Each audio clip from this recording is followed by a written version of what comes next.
Demon City Shinjuku is one of those anime films weeaboomers like myself look back on with fond memories. A movie that was plastered all over the Sci-Fi network in the 90s, advertising how edgy and badass the medium was to people in the West who were just being introduced to Japanimation. It's got that look, it's got that feel that completely encapsulates the time period of the late 80s anime boom when just about anything was possible. It's also yet another work from my boy Yoshiaki Kawajiri, who you ought to know by now is one of my favorite directors ever. I'm also going to spoil the hell out of it, but don't worry, this isn't a warning. I'm just going to give you all you'll ever need to appreciate this work without ever having to take an hour and a half to watch it. So, this is Demon City Shinjuku. Let's get into it.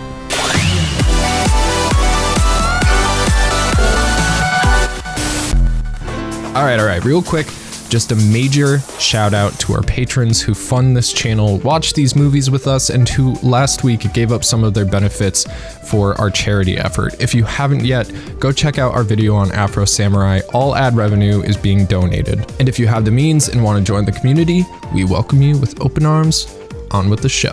Demon City Shinjuku has all the right things going for it. It opens up with in-your-face action as a man who sold his soul to the devil and Earth's would-be hero, Genichiro, fight it out over Shinjuku. It has that early Kawajiri style reminiscent of Wicked City, and it just feels so right. The dudes are flying all over the place, fighting with energy, and then Genichiro loses, causing a massive earthquake which plunges Shinjuku into complete chaos as it's destroyed and filled with demons. And that is how you start a movie, just wham bam into it. Good stuff. Immediately afterwards, we're introduced to the movie's real hero, Kyoya, and get a look into the world of Demon City. Apparently, this takes place in some utopian future that looks a lot like normal Earth, except there's a world government and all nuclear weapons have been abolished by the world president. And that's some fascinating stuff. How did it happen? Well, we don't know and we never find out. It's just being told to us by a TV while Kyoya eats some tasty looking ramen. You see, the president has come to Japan to do president stuff, but just as he's getting off the plane,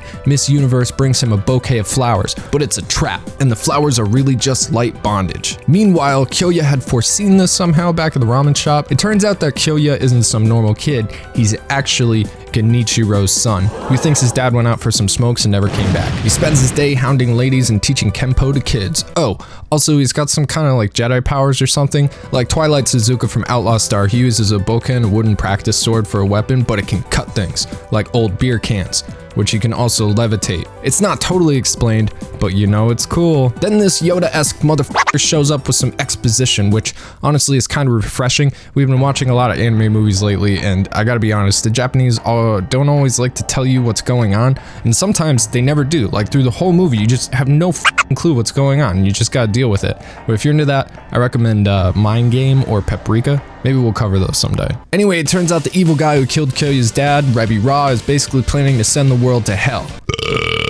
Okay. He was also the guy who tried to get the president into some kink with that flower curse. He's just been chilling in Shinjuku for 10 years, getting ready to open the portal to hell, and now Kyoya has 3 days to learn and surpass what took his father 10 years to master so he can defeat Rebbe Ra and save the world. Amazing. It's just all laid out for you. There's the objective. Kyoya, go do the thing. But he doesn't want to until the president's hot daughter Sayaka finds him and asks for help. Well, okay, he still refuses, so she just goes to Shinjuku alone. The place is a mess, real post-apocalyptic atmosphere. You can tell there's danger around every corner. Sayaka asks directions at this random ramen stand, and because she's a female in an edgy 80s anime, she just about gets scraped. But then Kyoya shows up out of the blue and beats up the bad guys, who are then consumed by the demonic butthole of Shinjuku. And this happens a couple of times until it turns out it isn't a butthole, no. Instead, it's a belly button mouth of this crab demon that can just kind of warp out of any object. While Kyoya and Sayaka are running from Mr. Krabs, they meet Kmart Bat from Fists of the North Star, who has the dopest pair of powered Heelys. He helps them escape into the sewers, but then his two-headed Doberman pincer gets cut in half by the demon when it finds him. Then this epic fight happens on the subway train. Crab Guy is trying to kill our heroes, and Kyoya crawls under the moving train like friggin' Indiana Jones to get away, just as the train crashes into a wall. But don't worry, everyone survived. They're totally okay, like not even a scratch. But the demon is fine too, until a stray electrical wire falls onto one of the rails, and then Kyoya stabs the demon with his stick. He uses his dope powers that definitely aren't the Force to push the demon back onto the rail, and just for extra reassurance, the kid tosses a grenade he pulled out of his butt into the demon's mouth, exploding him. And then the next day, Healy Kid gets possessed and pulls Kyoya into a puddle so a demon can fight him. Must have scared the kid because he pisses himself. Anyway, Kyoya beats the demon by not using the Force and gets pulled out of the puddle by Sayaka. They're then found by this Alucard looking motherfucker named Mephisto, which is like, let's be real, that's a badass name. And this guy is jaded as fuck. Like, he doesn't believe anything is good or worth fighting for, and he lives in this swanky castle looking place. After Kyoya storms out of Mephisto's "there's nothing worth fighting for" lecture, Mephisto is molested all to hell by a sexy Ronald McDonald with a mullet and one titty hanging out. He proceeds to blow her up with alcohol. Then, Sayaka finds herself wandering into a park, and the scenery turns all super spooky and atmospheric. The color's great, it's all purple and there's bones everywhere, it's super cool. Turns out, this is the place where all the souls of the people who died in the earthquake resulting from Genichiro and Rebira's battle accumulated into a vengeful fire ghost with stormtrooper aim. The ghost torments Sayaka and Dollar Store Bat until possessed Kyoya shows up and then just walks into the flames like it's no big deal. Sayaka runs in after him and just purifies all the soul with her kindness, releasing Kyoya from his possession. And finally, the crew arrive at the big boss Rebira's hideout. The 3 days erupt, so Kyoya is definitely ready to fight and achieve what his father couldn't in 10 years. Sayaka is bound by magic, and in a rage, Kyoya charges Rebira and stabs him right through the chest, only to see his stick shatter as he's flung from the building into a deep hole. All seems lost, but as the wounded Kyoya wakes up and begins to wander about, he notices something sticking out of a large scrap pile. It's his father's stick. It just so happens that as Genichiro was dying, he put all of his life force into his stick, and as Kyoya lifts it into the sky, he's imbued with all of his father's power and life energy. Just as Rebira is about to sacrifice Sayaka and open the demon portal to take over the world, Kyoya appears and cuts him in half with one strike. The world is saved, the president is saved and able to complete his mission for world peace. The end. Yeah, look, I know, even I couldn't make that last part sound cool. God, I'm gassy today. You see, things are just about how you spin them, and what I just gave you was the cool version. Honestly, though it hurts me to say it, as a film, Demon City Shinjuku is pretty awful. Like, there's a lot there, and stylistically it's great, but what I left out is a ton of boring conversation. It's tropey to all hell. There's a major lack of gore, which makes the fights not hit very hard.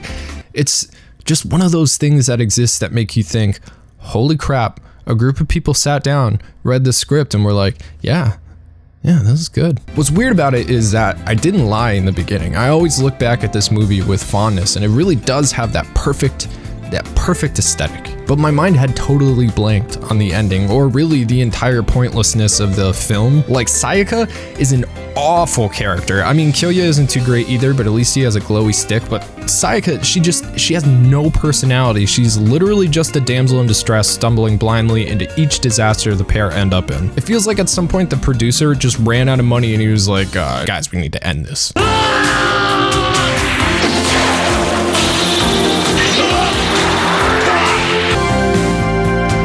And it's a shame because Rebira is really cool looking. I mean, most of the time he just floats there over this pentagram and this red glowy, and like, he just looks so evil. And Mephisto is super cool as well. Like, what is his deal? What's his backstory? I don't know. The problem is that neither of them get enough time to be as awesome as they clearly are. And like, here's another weird thing, right? So Kyoya is supposed to be, spending these 3 days getting super powerful, like catching up to his dad. It's supposed to be one of those like 10 years in a short amount of time, like become a master because you have this like natural talent and stuff, maybe it was passed down by your dad. But no, he doesn't learn anything at all. He starts and ends in the exact same place. He just picked up a more powerful stick. And what's worse is that you keep getting these teasers of good action and maybe a little hanky-panky ropes and spanky, but nothing comes of it. In the end, it's a lot of buildup that comes out as a short, wet fart. One hit One hit, man, and the villain, the great Rebbe Ra, is just done. This guy freaking blew up Shinjuku, killed a master of not the force or whatever, summoned demons to our realm, and he dies from getting poked by a kid using his father's wood as a weapon. It's like the ultimate anticlimax. Basically, I feel like the entirety of this film can be summed up by this one scene. After the belly button warping Shinjuku butthole demon is defeated, the tired team of Sayaka, Kyoya, and store brand Bat retire to get some sleep. GoBot Bat gives Sayaka and Kyoya the honeymoon suite with this clamshell bed and everything, super romantic. He's even like, don't get her preggers. Anyway, the two lay down in bed together and talk for a minute, the sexual tension ramping up. Maybe we're gonna see a titty or something. But as Kyoya rolls over, all of a sudden Sayaka's asleep. But wait a minute, this is anime. It's super unethical, but there may still be a chance here. Kyoya looks at the sleeping Sayaka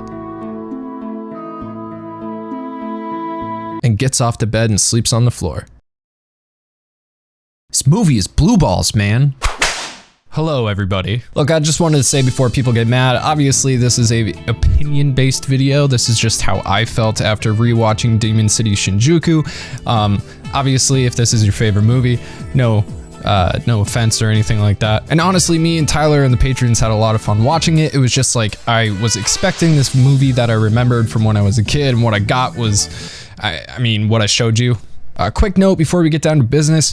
Well, last week we made a video on Afro Samurai. We put a lot of work into it. All the proceeds from it are going to charity, and unfortunately, due to it having some what YouTube considers sensitive topics, it was suppressed, so it didn't really do that great, which sucks because that means, you know, we can't really make a good contribution to the charity, and it's a bummer. It's really been bothering us all week. So if you haven't seen it yet, definitely go check it out. I think you'll like it, and if you don't, good. That's good that you didn't like it, so you can go away. It's been really nice losing a lot of racist fans. Super dope. It's like going to the hospital and having a tumor removed. It's awesome. So without further ado, our lucky patron of the week is Fetz. Fetz, thank you so much for being our very special patron. Congratulations on winning the lottery.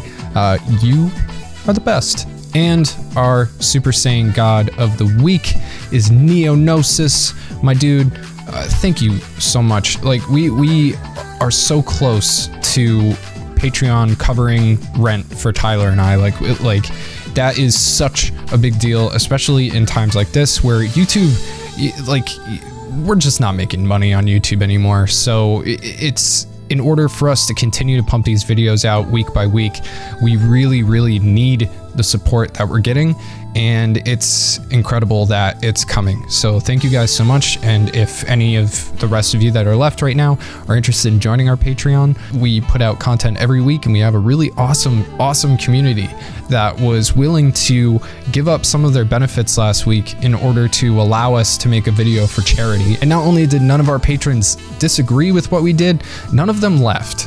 And that really says a lot about the community that we have going on over there. Anyway, enough of the sappy crap. My name is Mike. This is Bonsai Pop. Make sure to follow us on Twitter and Instagram at bonsai_pop. Check us out on twitch.tv/Bonsai Pop, where we are going to be streaming regularly starting soon. I do a lot of Dreamcast stuff, and I like Animal Crossing and Nintendo games and racing games, and I just like, I'm gonna be honest with you, I just like video games a lot, so we will be there. Thank you so much for watching, and I'll see you next time.